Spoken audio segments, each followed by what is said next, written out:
You're watching The Tesla Life with your host, Mark Coughlin.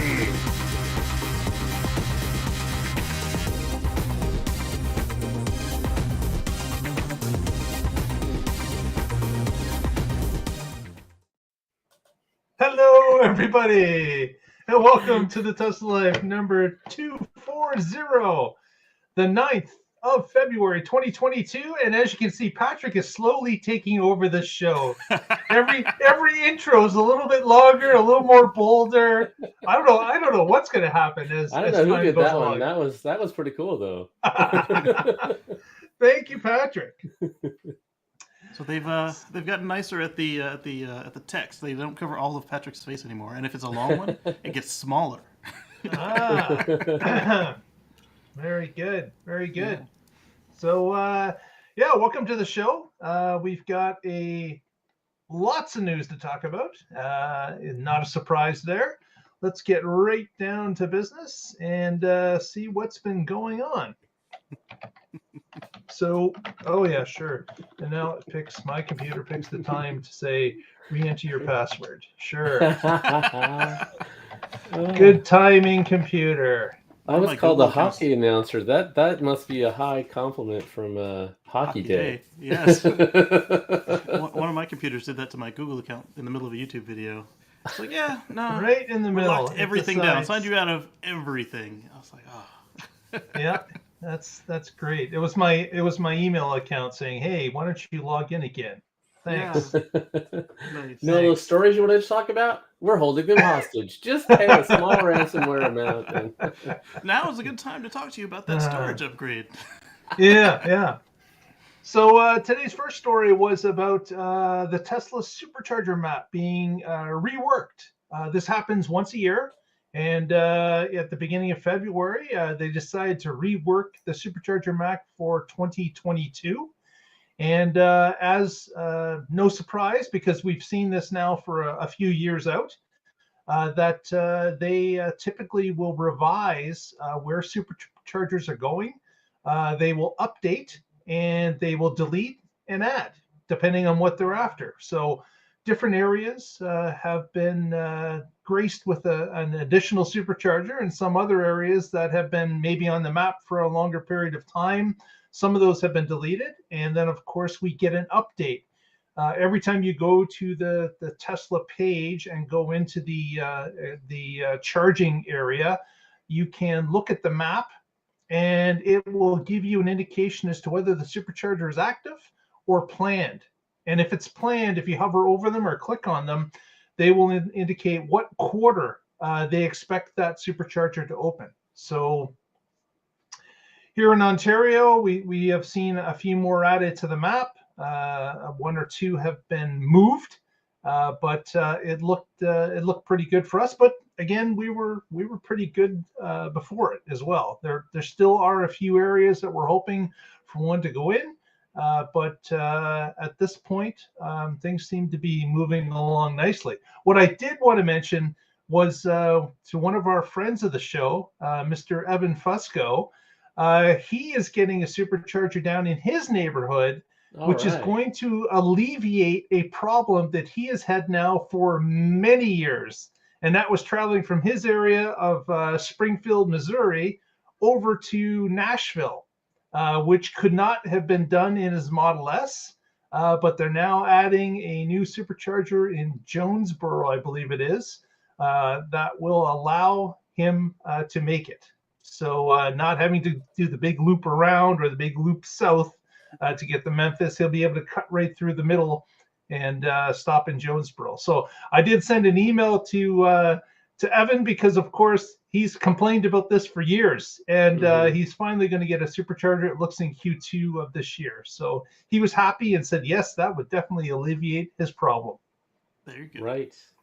It's also the time of year where if you've got a supercharger that's been in play for a couple of years and it said coming by the end of the year, they move the year to the end of the current year. So...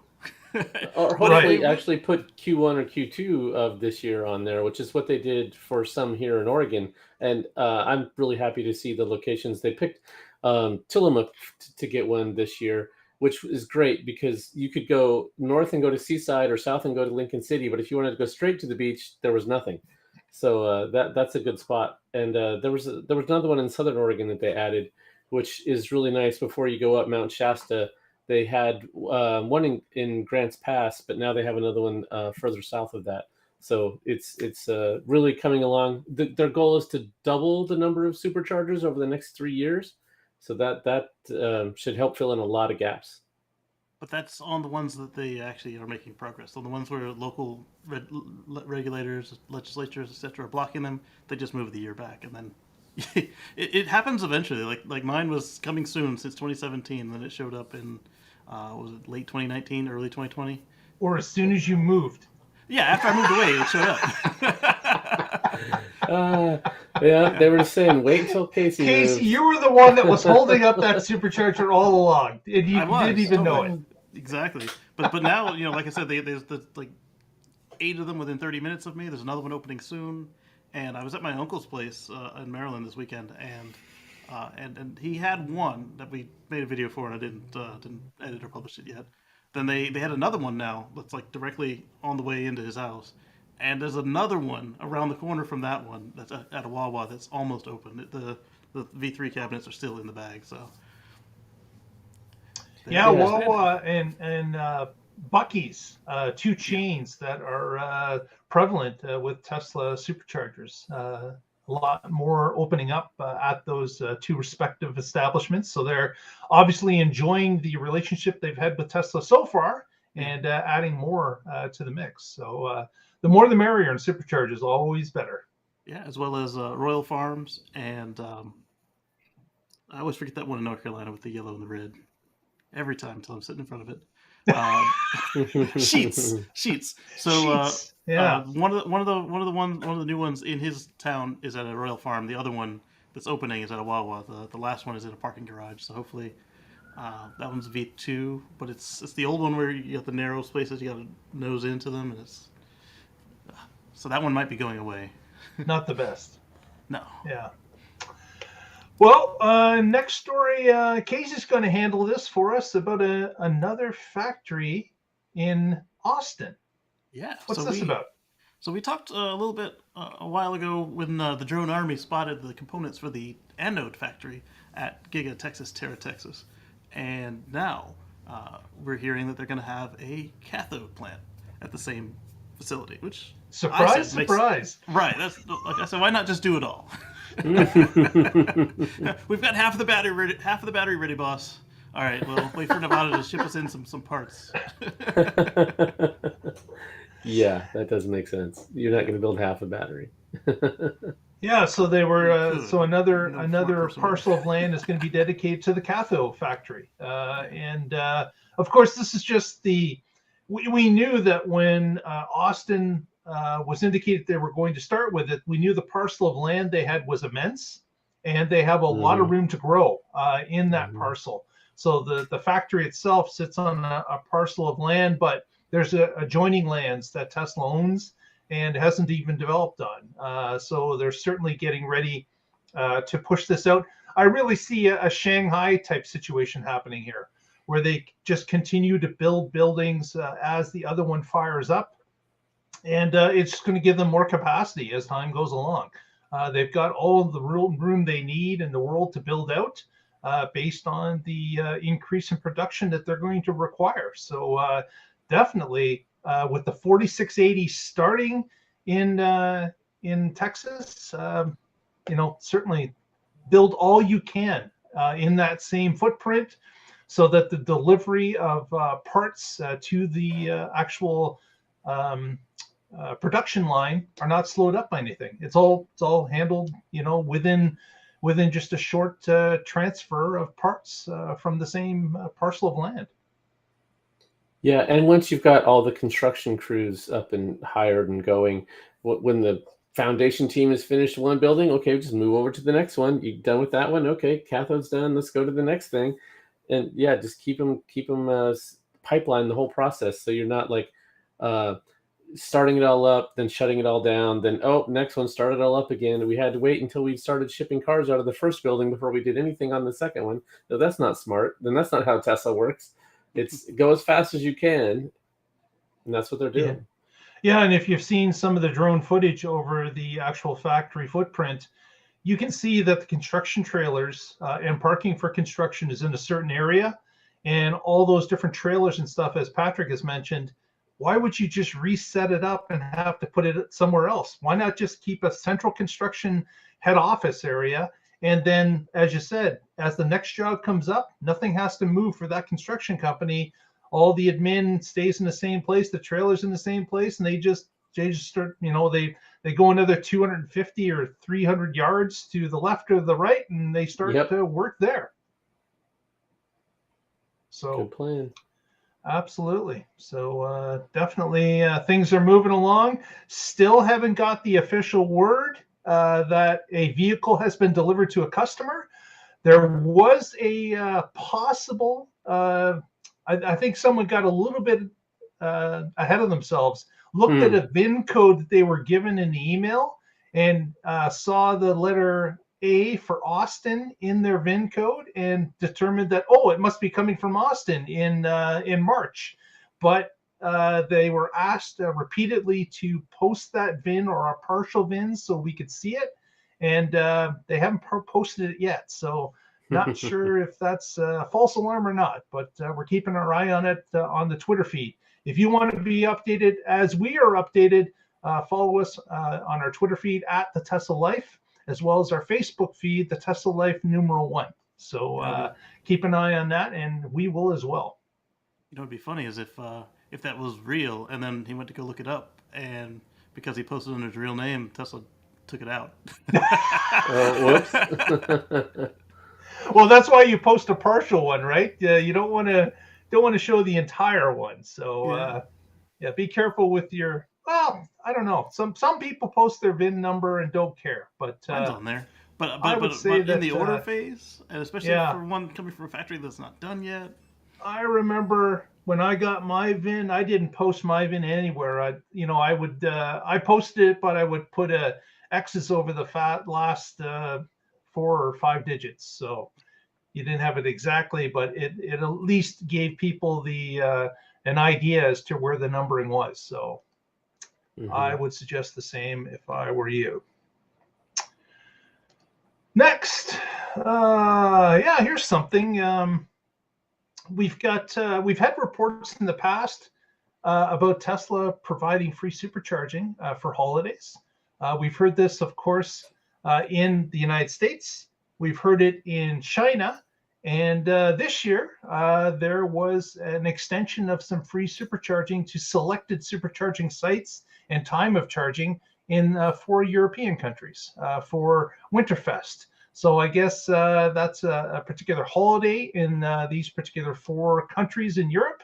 And they outlined that they were providing that free supercharging. So whenever free supercharging happens, you hear the entire Tesla community say, "What about me? Where's my free supercharging?"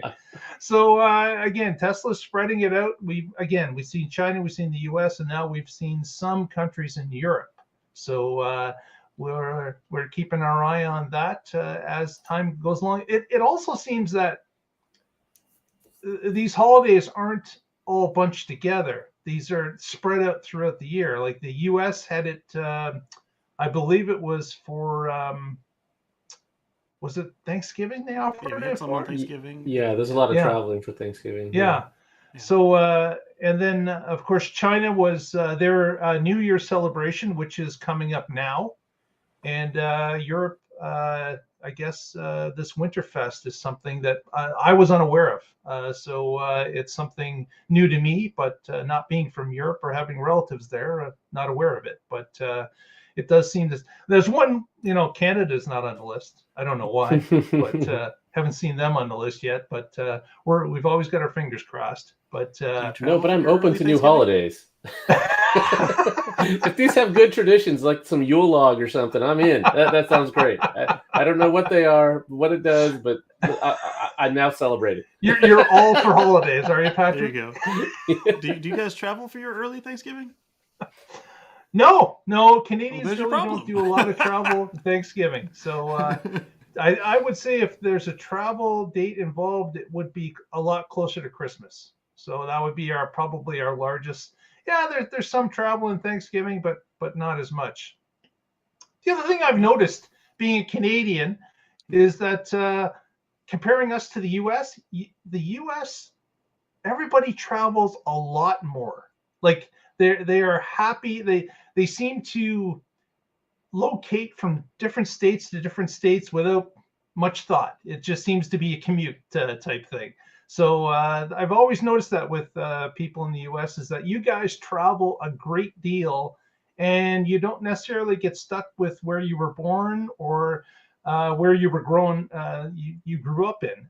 You guys will travel where a job takes you. It doesn't matter what side of the country it is. And Casey, you're a perfect example of that. I've known you for only a few years, and you're moving around quite a bit since I've known you.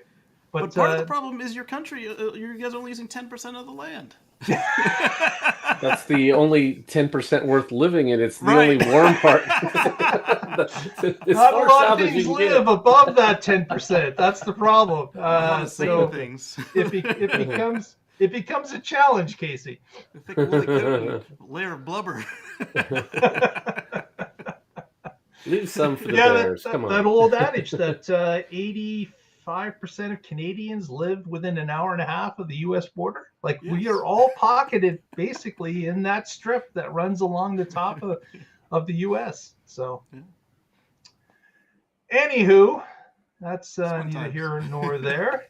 Just an interesting fact. Here's something, and not sure if you guys saw this through the week, but there's a YouTube channel called AI Addict. And this group goes out and drives with their FSD Beta and does a lot of filming. And they're central to San Jose, California. So they do a lot of driving and testing in the downtown core, which is challenging. And why it's challenging is you'll notice in the photo that Casey has put up is that there's these green bollards that are everywhere in the downtown core. These are to protect pedestrians and bicyclists, as well in some cases as to separate traffic from the tram lines that run through downtown San Jose.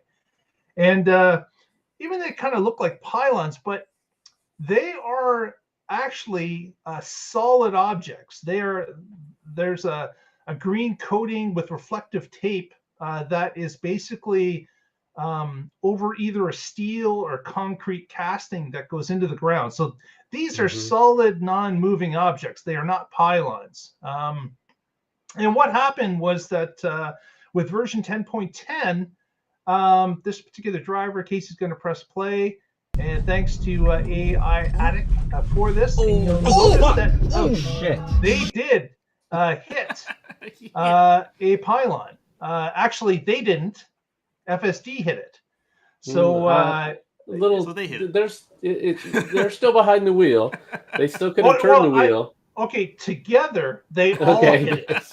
They were passengers. They were monitoring the system as they are required to do so. But I'm just interested to show that it actually FSD actually did hit something, even though you're right. They tried to grab the wheel at the last second, and it was too late. At that point, the car had gotten there. But it was just kind of interesting. We haven't seen any type of. We've seen close cases where FSD have got people into trouble. Casey has seen close cases. Patrick has seen close cases themselves personally, but they've grabbed the wheel and avoided any actual collision. But in this case, it actually hit something. And it is interesting that maybe because these are very skinny pylons, I'm not sure that it didn't quite see it.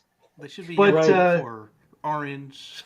Right. They should be pylon colored, orange, like you expect for traffic cones and stuff. I wonder if the color had something to do with it. I really don't know. So obviously, if we've seen it, I'm sure Tesla has seen it, and they're taking proactive action to try to figure out why the system would have not seen that or concluded that it could drive through it for whatever reason. But it was interesting to watch. And again, I don't think that AI Addict did anything incorrectly, besides the fact that they're more ballsy than I would be with my car. I would not let it, actually terminate in a bump into a bollard. I don't think I could do that. And when Casey was taking his car famously and it tried to drive him off a bridge, he did not see how far it was going to drive him off the bridge. He decided that as soon as the car started to head towards the guardrail, that was enough for him. The experiment was over. I'm either yanking the wheel or slamming on the brake. So really, AI Addict should be applauded because they're actually showing what the car would have done and did do if they kind of let the car do its own devices. And of course, that's going to help Tesla in the data modeling as to what's going on and how to avoid something like this in the future. Because that's why Tesla has given 60,000 drivers the ability to do this, is because they do want to collect the data and get the edge cases and try to figure out where their software needs improvement, so that this can become a completely hands-free system, which today we know it's not. So exactly. It was an interesting video to watch, and I certainly would, if you have some interest, go to the AI Addict YouTube feed and check out their 10.10 drive through San Jose. Oh yeah, Hockey Day's right. It did change the path at the last second, but I mean, there's physics to contend with. It's not a light vehicle. Yeah, it was too late at that point. So for whatever reason, it didn't try to stop instead of steer out of it. But it was interesting to watch, anyways. But yeah, I thought Casey might have something to say, or Patrick, since they actually have it. Would you let your car go that far? I think I know the answer, but I thought I'd present it to you in that way. Resounding, hell nah. So his hand was on the wheel, but instead of just locking his hand where he had it, he decided to reach up and turn around, and it's like, right. It's just a comedy of errors, I guess. And I don't think he thinks it's very funny either. But there didn't seem to be a lot of damage to his car. No, the video no, shows. Yeah. The pylon was bent. Yeah, the pylon was bent. His car had a scuff. Yep. Definitely don't be afraid to hit the brake. Don't be afraid to. If the car is turning like it was for him, just grab your hand and it'll stop. And then at that point, then you can just yank it, rather than what he was trying to do was catch it and pull it back. There's no need to try and catch it. Yeah, right. Just catch it where your hand is. Just grab, yes. And then turn the wheel the way you want it to go as you're hitting the brakes or whatever. Yeah. Yes. Brakes, accelerator, whatever it takes. What's the point of having your hands here if you're then going to go, oh, I need to move my hand over here? Right. Because then your hand might not even be on it. Right. Oh, if only it would have stopped a half second sooner, this wouldn't have happened. Well, and of course, we certainly understand that it is his fault. He's the one that's supposed to be monitoring the car. It's not like FSD is going to be charged with anything. It's the driver that's the one that's responsible for the actions of the car at all times. But some people in these videos, there's multiple videos out there on the internet. Some people really let the car do what it wants, even when it's getting into trouble, which I certainly wouldn't advise. And this was one of those situations.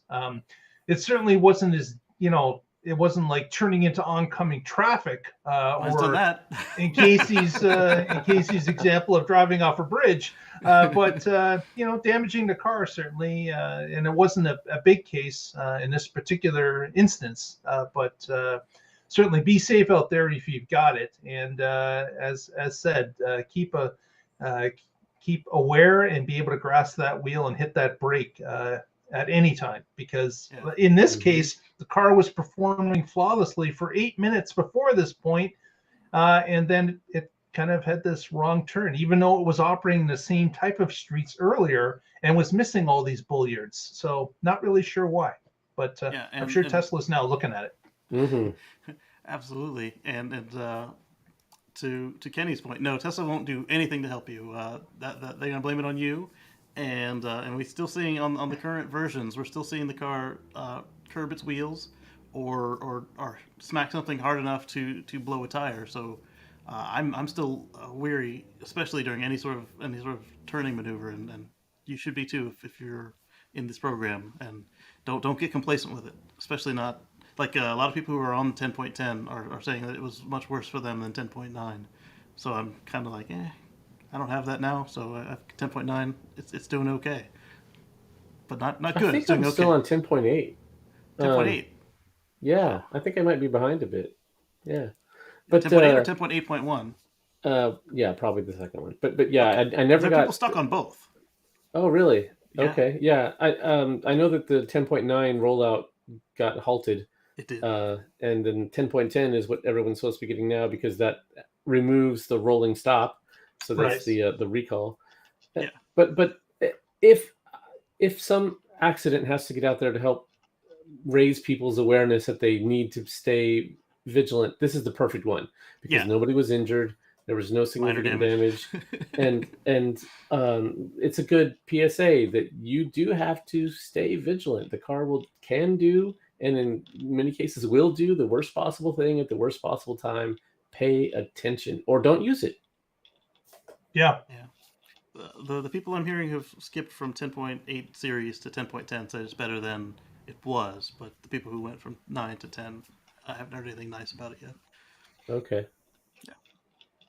So 10 is still a step up from 8. So from my perspective, it's just going up. Right. I didn't have the local maximum in there between. Okay, cool.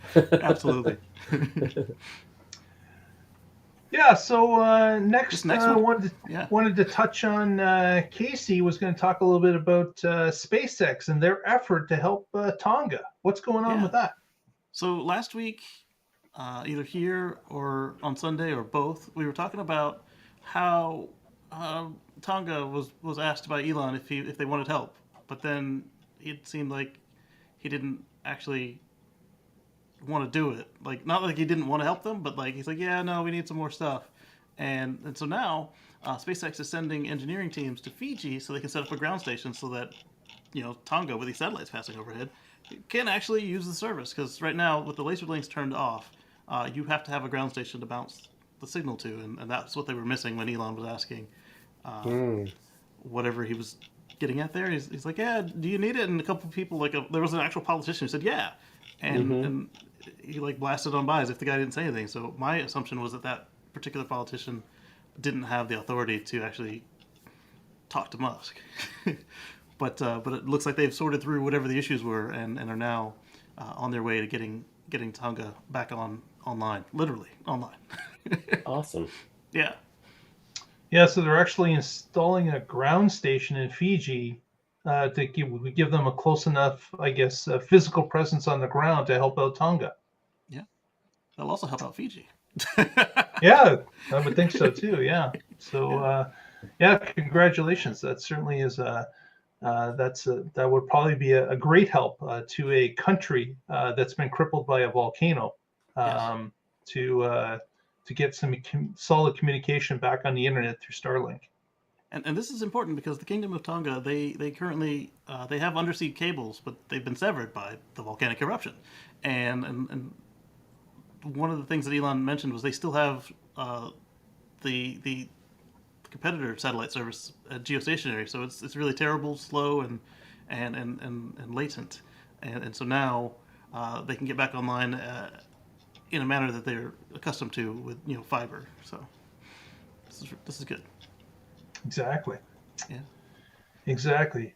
Next, just wanted to touch upon, there was we put this up on our Twitter feed, but friend of the show, Teslatino, Rafael, who has been on the show a couple times, he was doing a bit of a regional drive around and was having to stop at a few different superchargers through Florida where he resides. And Rafael had stopped at one particular supercharger and decided to film a PSA, which you can watch on our Twitter feed. It's about 3 minutes long or so. But what he wanted to do was just let people know at a supercharger, there are some basic etiquettes that people should observe. And this was certainly something that is it should be second nature to anyone that's at a supercharger. He was indicating that someone was actually urinating on the ground at a supercharger. And it's like, man. okay, we've seen garbage spread around or dropped out of the car. We've seen people throw things out their windows as they're parked. But this just really, it's just wrong. So, if this kind of stuff happens, it shouldn't. Like this is something that should be second nature to everybody. This is a public space. It is something that we, as all Tesla drivers, would like to have a clean, a safe, a well-lit place to supercharge our vehicles when we're on long trips. And having to deal with someone that's urinating is just ridiculous. I can't understand that. He was kind of taken back and made this quick little video at night after he saw the incident, and just wanted to let people know in the community that, this is not right. We're better than this. This should not be happening. It doesn't matter who you are. You should not be behaving in such a manner. So not even in Florida. No, it's disappointing. It really is. It's disappointing to hear that that's going on in some places. If you click on the supercharger icons on the map, they'll tell you what's there. So if you don't see the little restroom people icon and you need to go, then you want to stop on your way in to the supercharger or pick one that's got the little restroom people icons. It's pretty straightforward. Yeah. So kind of disappointing, but again, he was kind of surprised about it, and so was I. But thought I'd mention it during the show that let's be better people. Like that's just not acceptable in any way, shape, or form. Mm-hmm. So next, we got a story that actually the Boring Company had produced a new photo that we're going to share here. Let me just share this particular picture.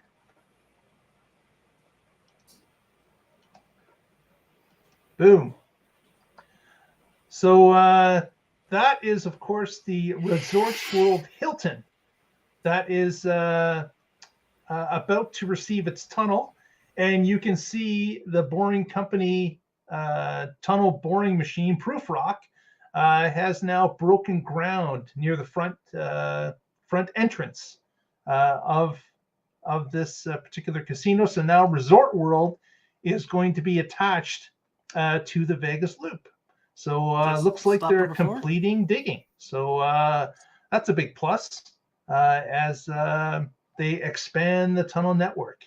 And of course, we know it's going to go much further than that, but this was the first stage because ResortsWorld, seeing the writing on the wall, decided that, hey, we're close to the convention center. Why don't we get our own line run right to our front door? And they were the first ones on the phone with the Boring Company to indicate that they wanted it to expand right to their front door. And the Boring Company was happy to oblige and start the digging a couple months ago.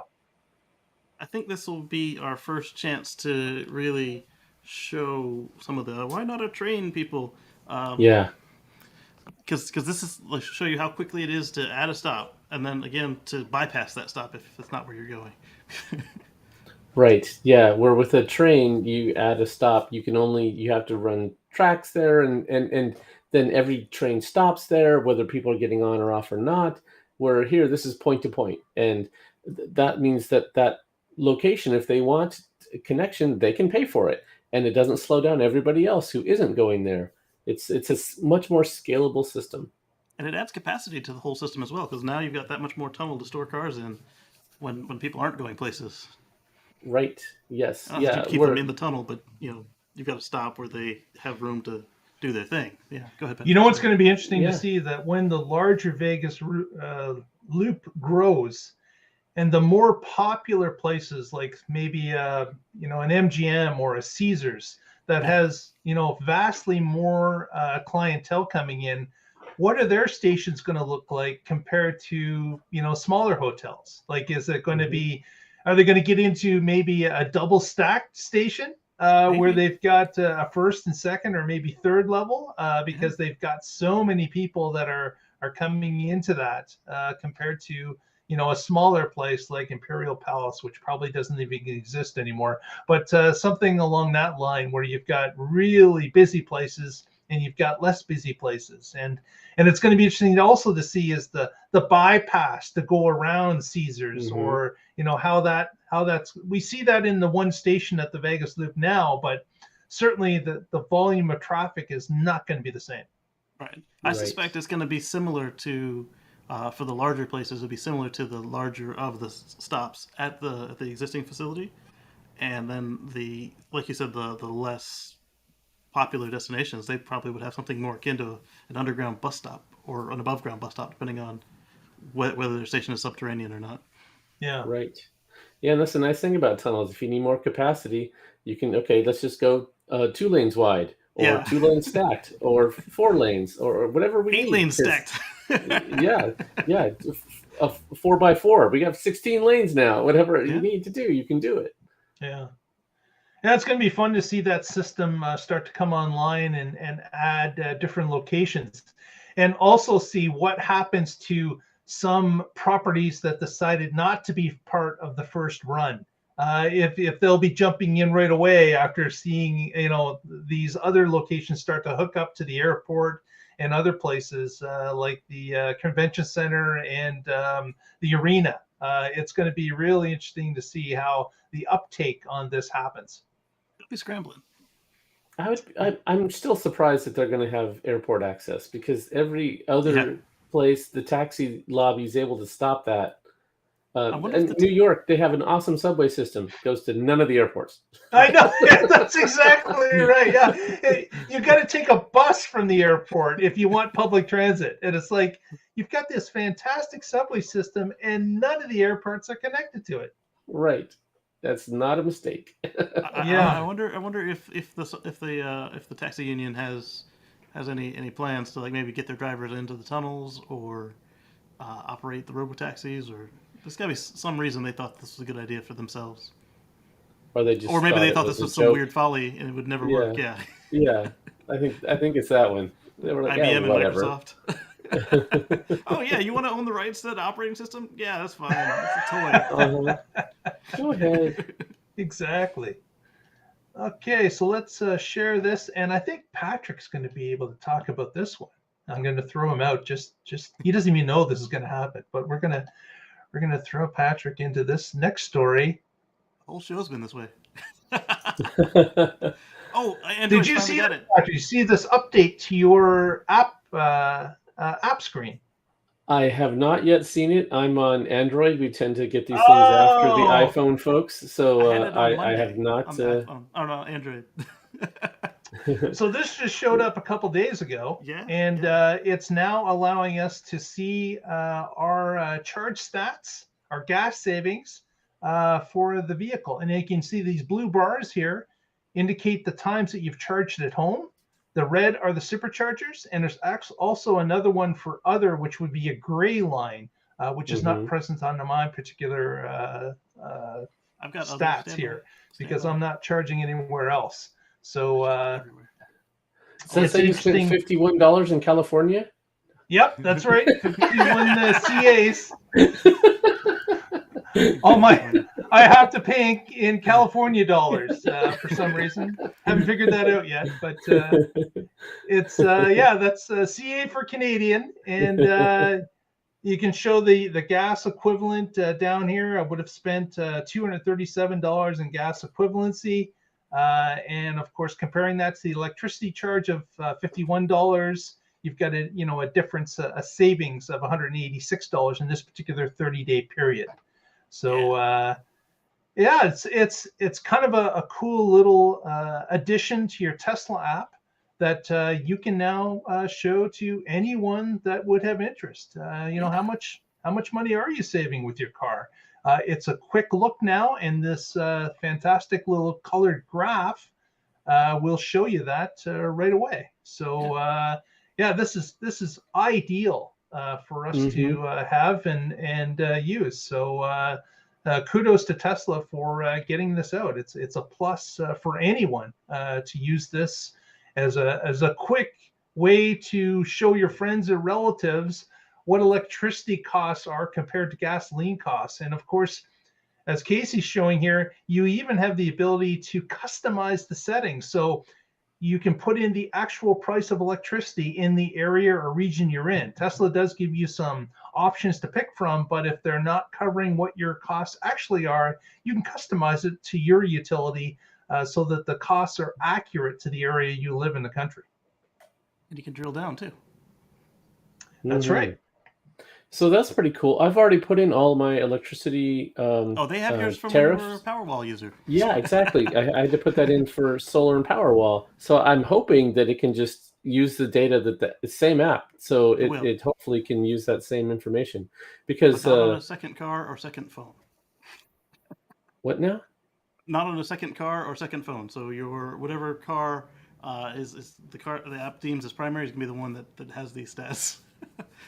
The other one you have to attach it. It's a shame.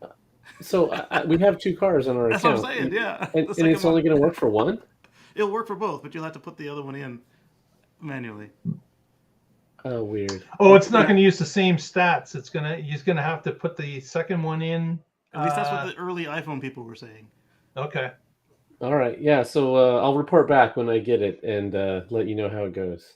Yeah. The weird thing, the way they do Android is like they give you they publish it right away when they publish the iPhone, but they don't seem to have asked for any of that expedition that the other large app makers get. So it seems like go out in waves and by device type and region, and it could be up to a month after they update the app before you see it on your phone if you don't sideload. And Patrick and I will tell you, even though I do some risky stuff with my account, I am not about to load a sideload app to my phone with full access to my car and his house.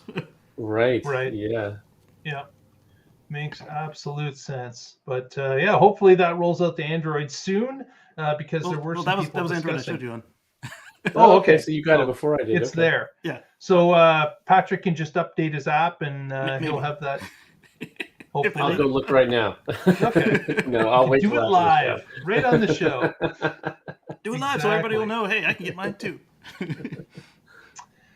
Next, another little update. Casey's going to share this one. Yes. This one is about the new update for the seat belts recall. Plus, the one that we're really interested in is the color wheel. Oh, okay. That's the one I was about to share. Yeah. So, Okay, share that with us and explain that, what's going on here. Yeah. So I was clicking on it and now my thing went away. Click here, share here. Oh, I do have an app update installing. Nice. There it is. I don't know why they put it in the middle. Every other one's been at the top.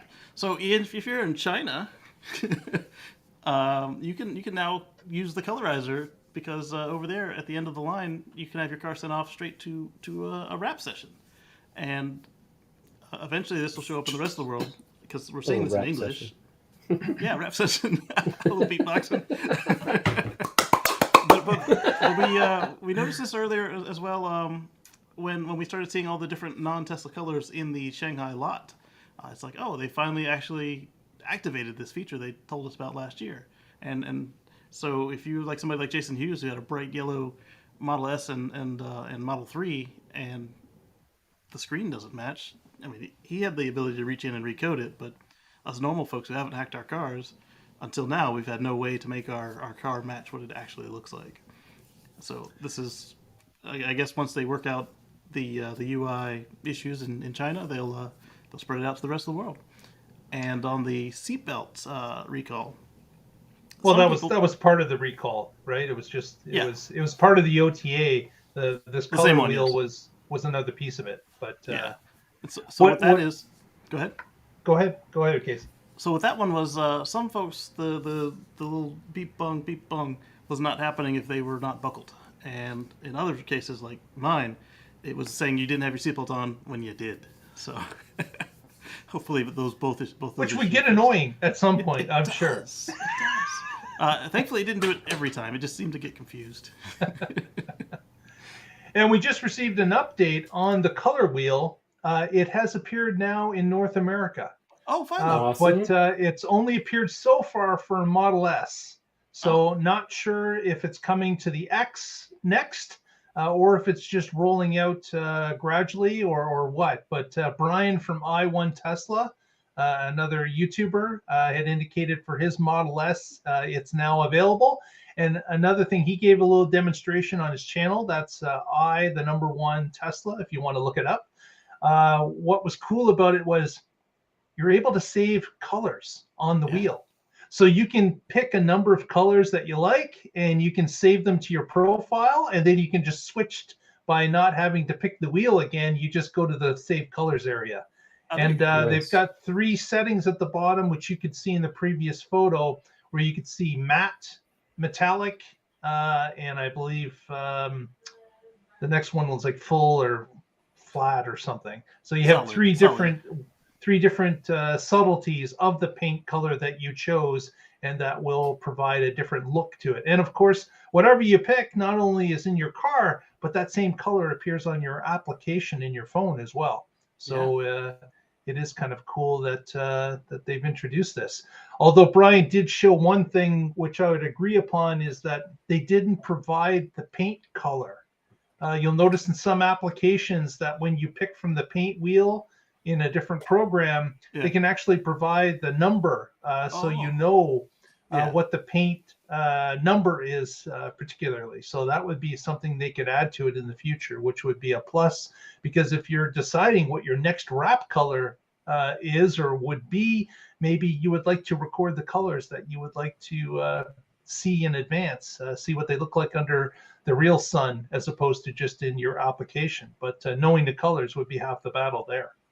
Yeah. So this one seemed to jump the pond pretty quick.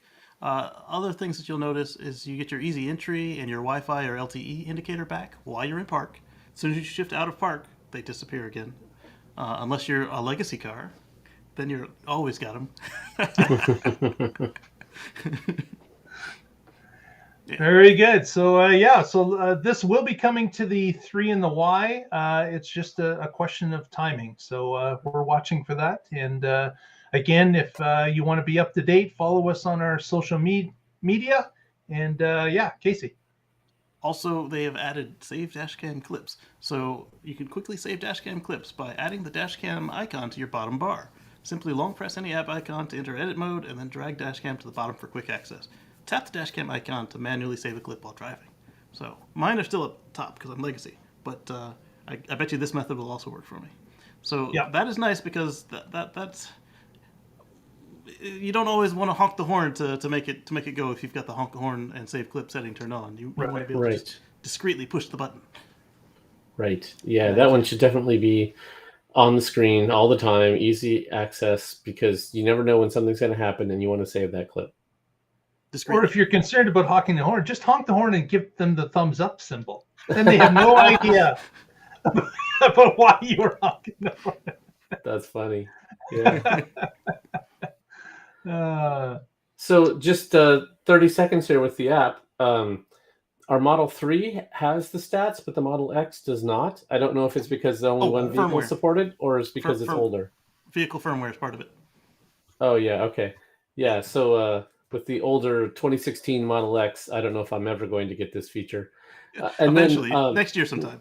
Maybe. Yeah. And if not, that's fine. And for the home rate plan, it did not import my settings from the Powerwall, but it looks like I can go in and it just put in a default of 12 cents per kilowatt. Oh, but will it let you pick the existing one? So I just started that to customize it, and I haven't looked to see if. Yeah, when I clicked Ontario and selected, it gave me the choice of two cities, or 2 larger cities in Ontario. Yeah. So obviously my city wasn't in it, but I had the ability to add it and name it. And I'm wondering, over time, will that name appear in the list for others? Not sure if that'll happen or not, but that was kind of cool.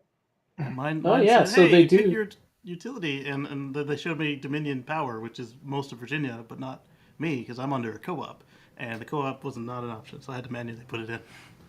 They do have the 2 rate plans that my provider, Portland General, supports.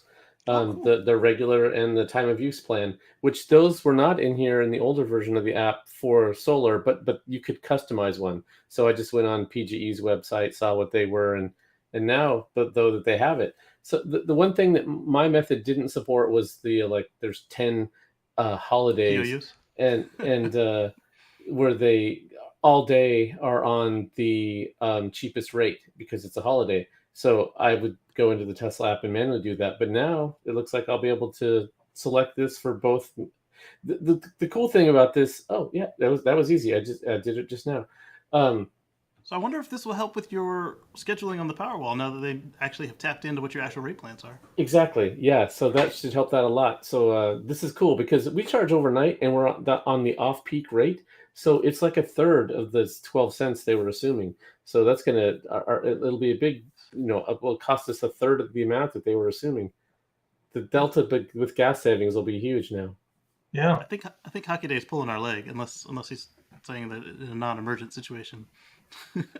Oh, that's because there's a truckers' protest happening in Ottawa. They're blocking the streets, and now they're ticketing trucks that are honking their horns constantly, nonstop. Gotcha. So, well, that's different than the way that we would. Yeah, that's different than a normal. Record your video capture for sure. Next, let's roll on to a new superchargers being installed at the world's largest truck stop. Yeah. So this story came out, and speaking of truckers, Yeah. I was wondering, it's not a surprise that this truck stop is installing superchargers, but what I was wondering is this maybe the lead-in to maybe the first commercial megacharger being installed? Because of course, having a truck stop would make complete sense, especially the world's biggest, to have a megacharger set up. So this might be this truck stop's first forte into charging, and what a better place to get a relationship and then decide that, yeah, let's move into big rig charging as well. Let's allow the semis to start charging at our truck stop. It's a natural for sure. Yeah, one of the commenters on the article said, if this is the world's largest truck stop, why only build 8? I think they'd opted for 24. Put in some solar panels and make it look like one of the new lounges. I think that this goes back to what Mark was saying, is, this is them figuring out how to do installs at truck stops as far as permitting and getting everything ready. And I bet you the rest of them are going to be megachargers and not, a pair of V3 supercharger cabinets. Yeah. You guys are connecting the same dots I was thinking, is that this is an excuse for them to break ground and get the power ran, and then they're going to put in these 8, and then right behind that there's going to be a dozen megachargers for because it is a truck stop, right? So that's you want the trucks to go there, but not many. Yeah. Right. Yes. You've seen this with the other commercial ones like Love's and Pilot that are across the country. They've catered to the normal driving public as well as truckers. They want both to stop, and they have separate parking lots, separate entrances in some cases. But definitely the charging infrastructure, running cable or conduit out to the charge pad. It wouldn't take much more to run it out a little further and put a second base in that would be for the trucks, or vice versa for the cars. So it's a natural fit for sure. You don't want somebody's first visit to a truck stop in their car to be, them accidentally getting backed over. So you keep them segregated a little bit. They meet each other once they get into the building. Everybody's comfortable. And then if they ever start driving trucks, they already know this one is one of the ones I like. They got clean showers, blah, blah, blah. Mm-hmm. Next, going to do a little bit of an update from our story last week when we talked about POTUS and his inability to name Tesla in the same word in the same sentence as electric cars. Well, apparently the news got through to him, and Joe Biden did make a speech recently, got up on stage and indeed indicated that Tesla was the largest supplier of electric cars, American-made electric cars in the country. In the world. And it is the world, definitely. But I don't know. We talked about Tesla not wanting to have an extra target on their back for no particular reason. We know that Tesla is ahead of the game by far over any other automaker in the United States. But it still feels good to have Joe mention it live and indicate that, yes, Tesla is the leader. Roll that footage. Since 2021, companies have announced investments totaling more than $200 billion in domestic manufacturing here in America. From iconic companies like GM and Ford building out new electric vehicle production to Tesla, our nation's largest electric vehicle manufacturer,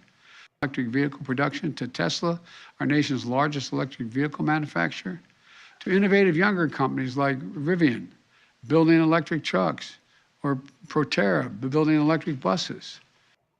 So I liked that the auto caption thought he was saying Vivian. Well,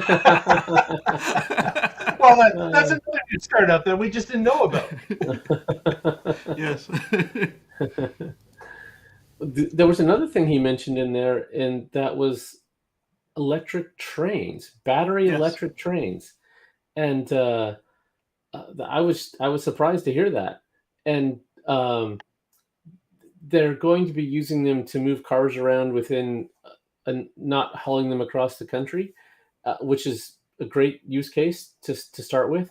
And we have light rail here, and instead of having batteries, you just have power lines that run above the tracks. And so you have an electric train without carrying around a bunch of batteries. So it's interesting that this is yet another. What's the Casey? We want to electrify all the things and then power them renewably. To bring in? Yep. To bring in what? A what future kind of free from fossil fuels. There it is. So I think it'd be awesome to have a train that was a battery train that could also have the overhead collector as well as the third rail collector. That way you could just leave the tracks. Well, not the tracks. I know that some providers of light rail, such as I believe it was Siemens, they do offer the ability for both. So a very small battery in the tram, but it would also connect to the overhead wires for recharging. And then when it got into a city area where they were not allowed to hang wires over the tram line, it could run on the battery for a period of time. And then, of course, once it connected back to the wires, it would recharge that battery. So it was a solution where you were, basically always connected to a power source and could charge on the fly. So kind of a hybrid solution that does both. And then they could take that solution and then put it on the Michigan roads, and then we could put a collector on our Teslas, and then we can keep on rolling. There is somebody experimenting with this idea of inductive charging as you drive. Exactly. Actually, we're going to be talking about that during What Drives Us, our sister program that's happening an hour after this program ends. So search What Drives Us, and you can follow us up on that story there. Next, what we've got here is, remember back a couple years ago when the story came out about Flint, Michigan having lead in their water supply. Elon at that time had indicated that he would step up and provide a solution for the schools to stop their intake of lead into their schools for drinking fountains and stations. And just yesterday, it was announced that the Elon Musk Foundation had completed work at 13 different school buildings in Flint, Michigan, for 78 drinking stations / fountains, and that work had completed. So now all those schools have these filtering systems in place to prevent lead and other contaminants from entering the water stations and fountains, so students don't have to worry about drinking contaminants. That has been an issue in Flint, Michigan for a number of years now, which is a bit of surprise, a bit of shock that is the case. But Elon stepped up and made it so that these schools could eliminate that from their drinking water. And kudos to him and the foundation for completing that work just this week. So yeah, they donated $480,000 to Flint back in October of 2018. Yeah. So it takes a long time to change all these pipes, and so I'm glad to see it's finally. And I'm sure COVID didn't speed things up by any means. And they did have some stuff a little more immediately. Remember when Musk donated the filters to Flint as well, and those filters went out very quickly. Right.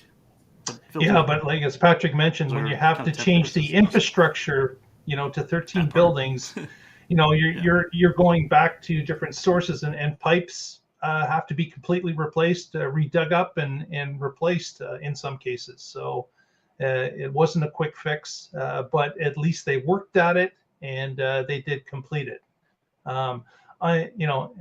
It's kind of shocking that the city of Flint was in such a predicament to begin with, but that's sometimes politics plays against us when the good of the people is required. Sometimes there are issues with getting the right thing done. So I would say shocking, but not surprising. Right. Personally. Yeah. Yeah. Well, with that, let's wrap it up. Casey, what do you got happening on the channel coming up this week? So I've got some good stuff going on. I've got a little bit of a surprise for a surprise video coming up for some stuff I did to the car, a little bit of modding. And then we've got our 10.9 videos. We've got 10.9 vanilla and new maps, as well as in the rain.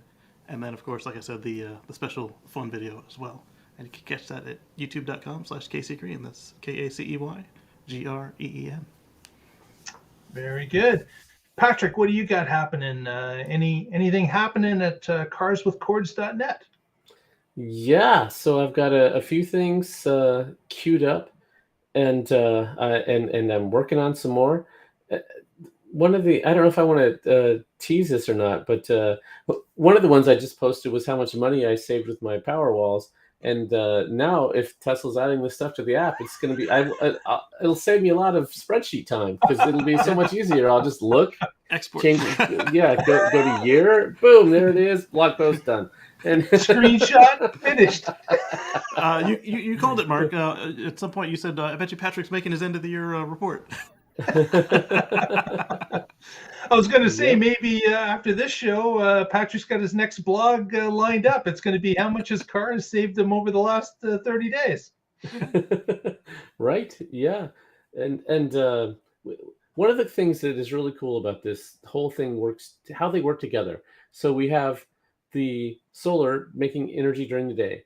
That's charging up our power walls. That means that can discharge during peak time, which means we can be on the time of use plan and actually save money, which means we're charging overnight when electricity's like less than half the price.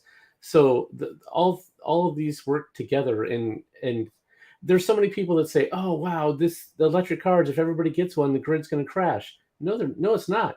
Actually, these can actually make the grid more robust if they work together, and if you're not all just plugging in at 5 o'clock when you come home from work, but instead, if you have something like this rate plan where it's cheaper to charge overnight, that's enough encouragement to make most people charge overnight when the grid has surplus capacity. So yeah, but I they might all forget work to plug together. it in. Yeah, don't be. Yeah. So Well, see, that's the beauty of it, though, is that you plug it in, the car knows the rate because, as Patrick just did, puts it in the app, and then if he doesn't have to, if it's got some minimum level, it waits, and then it doesn't go until it's cheaper or free. Right, exactly. Yeah, and it's really cool to see how all of them work together. Even with the solar, if the grid goes down, you can say, "Don't charge my car unless my power walls are over 90% full, then go ahead and charge the car. I mean, Yeah. so I mean, it's just got all kinds of intelligence and synergies together. I hate that word, but I said it anyway. Synergy.